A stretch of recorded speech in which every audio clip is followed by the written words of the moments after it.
Militer Israel atau IDF mengklaim berhasil mencegat rudal yang ditembakkan Houthi pada Selasa 14 Januari 2025 dini hari.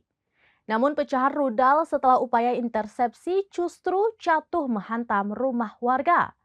Dikutip dari The Times of Israel via Tribun News pada Rabu 15 Januari 2025, rumah yang tertimpa pecahan rudal itu berlokasi di Mevo Beitar dekat Yerusalem. Saat kejadian, pemilik rumah yakni Zvika dan Michelle Whistler sudah pergi ke tempat perlindungan bom atau bunker.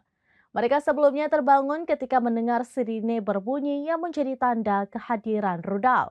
Namun pada keesokan paginya, Zvika dan Michelle terkejut mendapati ada pecahan rudal di atas rumah. Dikatakan ukurannya mencapai 4 meter namun tidak sampai menyebabkan kerusakan parah. Sementara itu, perlawanan Houthi mengaku bertanggung jawab atas peluncuran rudal tersebut. Houthi mengatakan rudal yang ditembakkan berjenis hipersonik dengan target situs vital di Jaffa, Israel.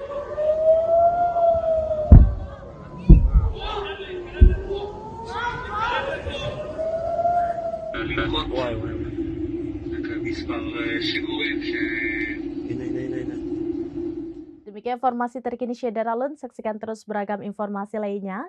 Coba like dan share seluruh akun serambinews.com. Download Tribun X sekarang. Menghadirkan lokal menjadi Indonesia.